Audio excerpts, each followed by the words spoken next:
Good morning, praise the lord. આજની સુંદર સવાર માટે પ્રભુનો આભાર માની આજના દૈનિક વચનમાં આપનું હાર્દિક સ્વાગત છે.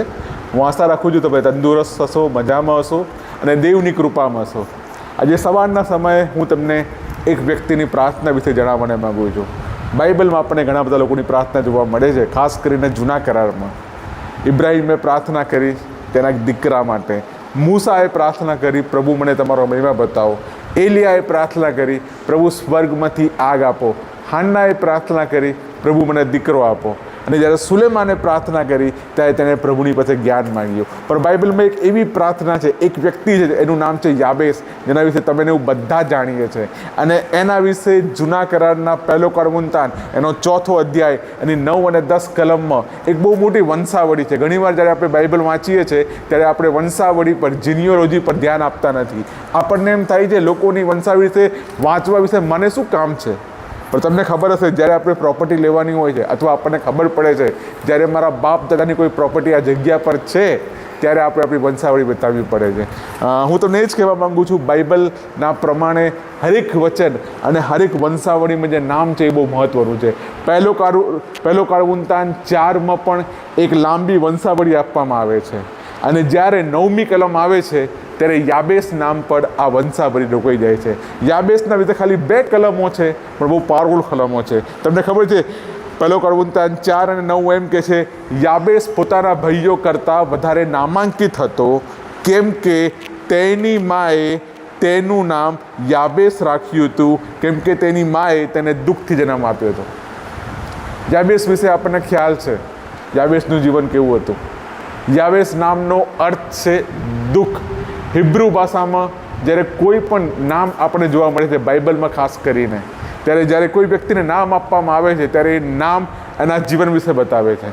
અને જ્યારે કદાચ યાબેસ જન્મ્યો હશે, એની મમ્મીની ઘરની પરિસ્થિતિ સારી નહીં હોય. કદાચ એના પિતા ગુજરી ગયા હશે, કદાચ એની મા દુઃખમાં હશે, કદાચ એના પરિવાર પર બહુ બધું સંકટ આવ્યું હશે. કેમ કે આ હિસ્ટોરિકલ બેકગ્રાઉન્ડ એવું કહે છે કે જ્યારે યાબેસ જન્મ્યો અને એ સમય છે એ બાબિલોને ઇઝરાયલ પર હુમલો કર્યો હતો અને તેઓ બંદીવાસમાં હતા.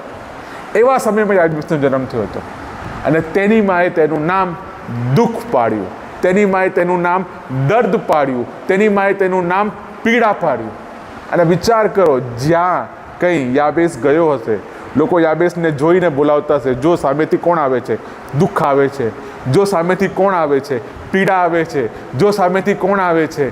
દુઃખી પુરુષ આવે છે, દર્દ આવે છે. તમે વિચાર કરો કે ઘણીવાર લોકો આપણા સારા નામ હોય છે તો પણ લોકો આપણા પ્રોબ્લેમને કારણે આપણું નામ પાડી દે છે. અને એ નામ આપણું પહેચાન, આપણી આઈડેન્ટિટી, આપણી ઓળખાણ બની જાય છે. પણ યાબેસનું તો ખુદના નામમાં છે દુઃખ છે. કદાચ લોકો એનાથી દૂર ભાગતા હશે, પણ યાબેસે એક કામ તેના જીવનમાં કર્યું કે તેણે પોતાના નામને પોતાની સાચી ઓળખાણ ના બતાવવા દીધી. યાબેસની પાસે પૈસા નહોતા, યાબેસની પાસે ધન દોલત નથી, કદાચ યાબેસ વધારે આશીર્વાદિત નહોતો, પણ બાઇબલ એમ કે છે યાબેસ તેના ભાઈઓના કરતાં વધારે નામાંકિત હતો. તમે જસ્ટ વિચાર કરો, જેના ખુદની માએ તેનું નામ દુઃખ પાડ્યું, શું એના ભાઈઓ એને પ્રેમ કરતા હશે? શું એના ભાઈઓ તરફથી એને ઇજ્જત મળતી હશે? શું એને ઘરમાં, પરિવારમાં, સમાજમાં ઇજ્જત મળતી હશે? પણ યાબેસને તેનું દુઃખ તેને કડવા બનાવી દેતો નથી. આપણા જીવનમાં ઘણા બધા લોકોનો પ્રોબ્લેમ છે કે જ્યારે આપણા જીવનમાં દુઃખ હોય છે ત્યારે આપણને તે કડવા બનાવી દે છે, તે આપણને કમજોર બનાવી દે છે. બાઇબલ કહે છે જ્યારે યાબેસને નામ આપવામાં આવ્યું ત્યારે યાબેસ પોતાના કેરેક્ટર પર કાયમ રહ્યો. તે તેના ભાઈઓ કરતાં વધારે નામાંકિત કેમ હતો? કેમ કે તેણે પોતાનું ચારિત્ર શુદ્ધ રાખ્યું હતું.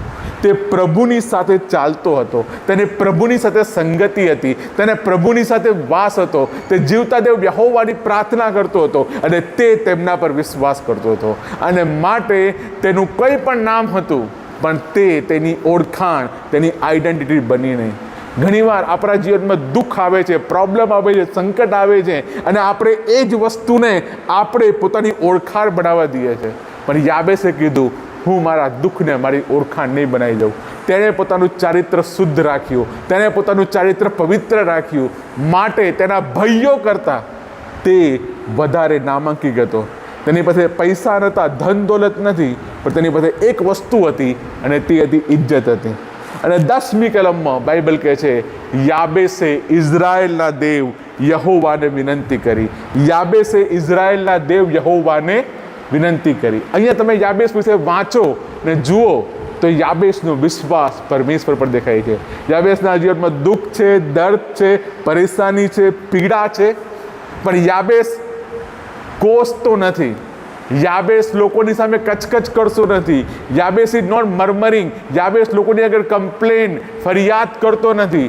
યાબેસ પરમેશ્વરની આગળ પણ ફરિયાદ કરતો નથી, પ્રશ્ન કરતો નથી, પણ તે પ્રભુને પ્રાર્થના કરે છે. તે ઇઝરાયેલના દેવ યહોવાને પ્રાર્થના કરે છે. મારા વાલા ભાઈઓ બહેનો, આપણામાંના ઘણા બધા લોકો અત્યારે દુઃખમાંથી, દર્દમાંથી, પીડામાંથી પસાર થઈ રહ્યા છે. કોઈના જીવનમાં શારીરિક પીડા છે, કોઈના જીવનમાં માનસિક પીડા છે, કોઈના જીવનમાં આર્થિક પીડા છે, કોઈના જીવનમાં નાણાકીય રીતના પીડા છે, કોઈના જીવનમાં પારિવારિક રીતના પીડા છે. દુઃખ, દર્દ, પીડા એ આપણા જીવનનો ભાગ છે. પણ આ એ સમય છે આપણા દુઃખમાં, આપણી દર્દમાં, આપણી પીડામાં આપણે પરમેશ્વરને બોલાવીએ. યાબેસે પ્રભુને સિમ્પલ પ્રાર્થના કરી. એની પહેલી પ્રાર્થના, જો તમે મને નિશ્ચય આશીર્વાદ આપો, જો તમે મને નિશ્ચય આશીર્વાદ આપો. યાબેસ એમ કહેતો નથી પરમેશ્વર હું તો દુઃખી છું, મને આશીર્વાદની શું જરૂર છે. ઘણા બધા લોકો પરમેશ્વરની પાસે આશીર્વાદ માંગતા ગભરાય છે. ખાસ કરીને પેન્ટિકોસ્ટલ લોકો એવું માને છે કે આપણે પોતાના આશીર્વાદ માટે પ્રાર્થના કરવો એ પાપ છે. ના, યાકૂબે કહ્યું પ્રભુ તું મને આશીર્વાદ આપ, નહીં તો હું તને નહીં જવા દઉં. અને આ યાબેસ કહે છે તમે મને નિશ્ચય આશીર્વાદ આપો.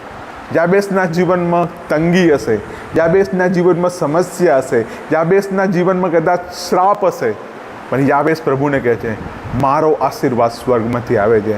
હું ઇઝરાયેલના દેવ યહોવાની પાસે આશીર્વાદ આપીશ.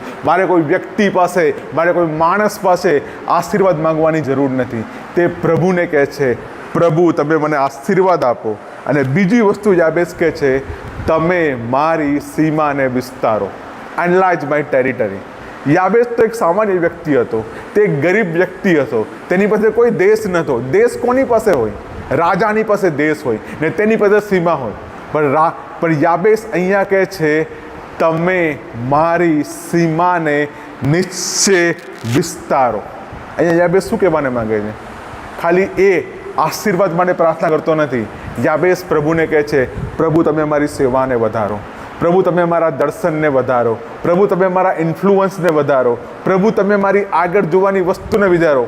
યાબેસ એના દુઃખમાં, એની દર્દમાં, એની પીડામાં પોતાના દર્શનને, પોતાના વિઝનને લિમિટેડ કરતો નથી, પણ એ પ્રભુને કહે છે પ્રભુ મારી સીમાને તમે વિસ્તારી શકો છો, પ્રભુ મારી સેવાને તમે વિસ્તારી શકો છો, પ્રભુ મારા ઇફેક્ટિવનેસને તમે વિસ્તારી શકો છો, પ્રભુ તમે કામ કરી શકો છો. અને પ્રભુ આજે હું તમારી પાસે માંગુ છું કે તમે મારી સીમાને વિસ્તારો.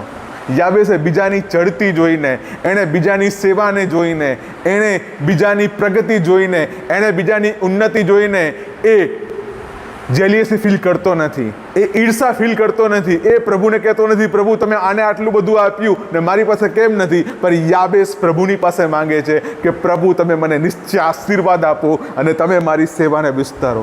ઘણીવાર મારા ભાઈઓ બહેનો, આ સોશિયલ મીડિયાનો જમાનો છે અને ઘણીવાર જ્યારે આપણે આપણા સાથી મિત્રોને, સાથી સેવકોને, સાથી લોકોને જોઈએ છે, એમની સેવાને જોઈએ છે, એમના જીવનમાં પ્રગતિને જોઈએ છે, એમના જીવનમાં આશીર્વાદને જોઈએ છે, ત્યારે આપણે આપણા મનમાં નિશાસા નાખીએ છીએ એની પાસે આ વસ્તુ છે ને મારી પાસે કેમ નથી, એની પાસે આ છે ને મારી પાસે કેમ નથી. પણ હું આજે સવારના સમયે તમને કહેવાને માંગુ છું, જો તમારી જીવનમાં કમ્પ્લેન છે, જો તમારા જીવનમાં દુઃખ છે, દર્દ છે, yes I know it's a reality, પણ આજે સવારના સમયે જેમ યાબેસે ઇઝરાયેલના દેવને પ્રાર્થના કરી એમ તમે પ્રભુને પ્રાર્થના કરો.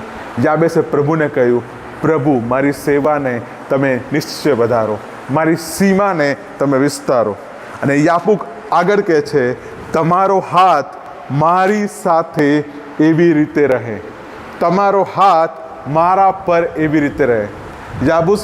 યાબેસ ખાલી પરમેશ્વરના હાથથી આશીર્વાદ માગતો નથી, પણ યાબેસ પરમેશ્વરની પાસે એક વસ્તુ માંગે છે કે આશીર્વાદ આપનાર પરમેશ્વરનો હાથ મારા જીવનમાં જોઈએ છે. ઘણા બધા લોકો પોતાના જીવનમાં આશીર્વાદ તો લે છે, પણ એ આશીર્વાદ આપનાર પ્રભુનો હાથ લેવાને માગતા નથી. યાબેસને ખબર છે પરમેશ્વરનો જે હાથ છે એ સામર્થ્ય હાથ છે. જો પરમેશ્વરનો હાથ મારા પર રહેશે, મારા માટે એ કાફી છે. પરમેશ્વરના હાથમાં શું આશીર્વાદ છે મારે એ જોઈતો નથી, પણ મારા માટે સૌથી મોટો આશીર્વાદ એ છે કે પરમેશ્વરનો હાથ મારા પર રહે, પરમેશ્વરનો હાથ મારી સાથે રહે. એ પ્રભુને કહે છે, પ્રભુ કદાચ મારા માતા પિતા મારી સાથે નથી, કદાચ મારા ભાઈઓ મારી સાથે નથી, કદાચ મારા પરિવારના સમાજના લોકો કોઈ પણ મારી સાથે નથી, પણ તમારો હાથ મારા પર એવી રીતે રહે કે હું આપત્તિથી બચાવ.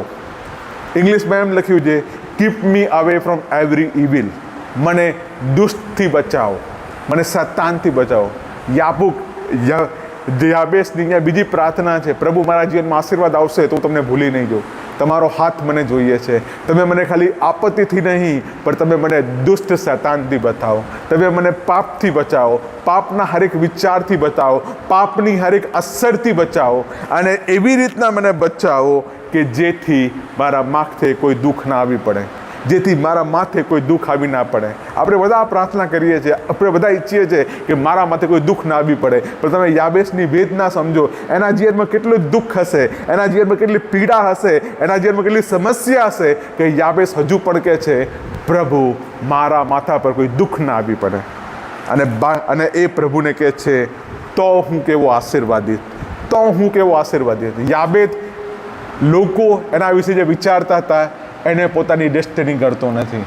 યાબેસના વિશે લોકો શું માનતા હતા, યાબેસ એને પોતાનું ભવિષ્ય ગણતો નથી, પણ યાબેસ પ્રભુની પાસે જઈને કહે છે, પ્રભુ તમે મારું ભવિષ્ય નક્કી કરશો, પ્રભુ તમે મારી હરેક બાબતોને નક્કી કરશો. જો તમે મને આવી રીતના બચાવો તો હું કેવો આશીર્વાદિત. પરમેશ્વર તમે મને આશીર્વાદ કરનાર પરમેશ્વર છો. ભલે દુનિયા મને શ્રાપિત કહેતી હોય, મારી ખુદની માએ મને શ્રાપિત કીધો હોય, પરિવારના લોકો મને શ્રાપિત કહેતા હોય, પણ પરમેશ્વર મને ખબર છે મારો આશીર્વાદ સ્વર્ગમાંથી આવે છે. આપણે ઘણીવાર એમ માનીએ છીએ આપણો આશીર્વાદ છે એ બહારથી આવે છે. our blessing does not come from abroad, but our blessing comes from above. આપણો આશીર્વાદ બહારથી આવતો નથી, વિદેશથી આવતો નથી, પણ આપણો આશીર્વાદ ઉપરથી આવે છે. અને બાઇબલ એમ કહે છે, યાબેસે જે માંગ્યું તે ઈશ્વરે તેને આપ્યું. યાબેસે જે માંગ્યું તે ઈશ્વરે તેને આપ્યું. પરમેશ્વર યાબેસની પ્રાર્થનાને ના નથી પાડતા. પરમેશ્વર એમ નથી કહેતા, ઓ આ તો તે બહુ અઘરી વસ્તુ માંગી લીધી. પરમેશ્વર એની રિક્વેસ્ટને ગ્રાન્ટેડ કરે છે, કેમ કે યાબેસે સાચા દિલથી પ્રભુને પ્રાર્થના કરી છે.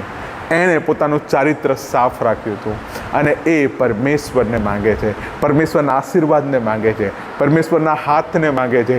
એના જીવનના દુઃખથી પીડાથી કંટાળી ગયો છે અને પ્રભુને કહે છે, પ્રભુ તમારો હાથ મારા પ્રેમિત રહીએ કે મારા પર કોઈ દુષ્ટની યોજના ના આવી પડે, મારા પર કોઈ આપત્તિ ના આવી પડે. અને પ્રભુ તેને આપે છે. વાલા ભાઈઓ બહેનો, આજે સવારના સમયે તમે પ્રભુની પાસે શું માંગવાને માંગો છો? કદાચ આપણું દર્શન ઝાખું થઈ ગયું હોય, પ્રભુને કહીએ, પ્રભુ મારા દર્શનને વધારો. યશાયા 54 આપણને એક વચન જાણવાને મળે છે. પ્રભુ કહે છે કે તું તારા તંબુને પહોળો કર, તું તારા દોરડાને વિસ્તાર કર. આપણે જોઈએ છે યશાયા 54 અને 2 વચન કહે છે, તારા તંબુની જગ્યા વિસ્તાર કર, એનલાર્જ યોર ટેન્ટ. તું તારા રહેઠાણોના પડદા પ્રસાર, રોક નહીં, તારા દોરડા લાંબા કર, તારી મેખો મજબૂત કર. અહીંયા પ્રભુ આ વચન એક વાંજળી સ્ત્રીને કહે છે, એક એવી સ્ત્રીને કહે છે જેનો પતિ તેને મૂકીને વયો ગયો છે, પણ પ્રભુ તેને કહે છે, એનલાર્જ યોર ટેન્ટ, તું તારા તંબુની જગ્યા વિસ્તાર કર.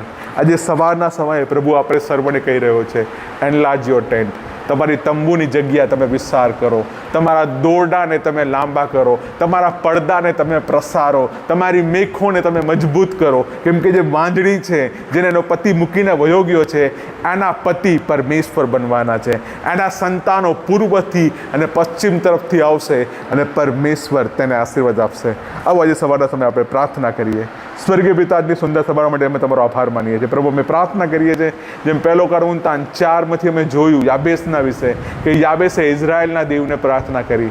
એના જીવનમાં દુઃખ હતું, દર્દ હતું, પણ એણે પ્રભુની પાસે માંગ્યું અને પ્રભુ એ તેને આપ્યું. પ્રભુ, આજે સાંજના જે સર્વ લોકો દુઃખમાં છે, દર્દમાં છે, પીડામાં છે, શારીરિક વેદના, માનસિક વેદના, આર્થિક વેદના, પારિવારિક વેદના, એ સર્વ લોકોને અમે તમારા હાથમાં સોંપીએ છીએ. તમે સર્વના જીવનમાં કામ કરો. તમારા પુત્ર ઈશ્વરના નામથી માંગુ છું. આમેન.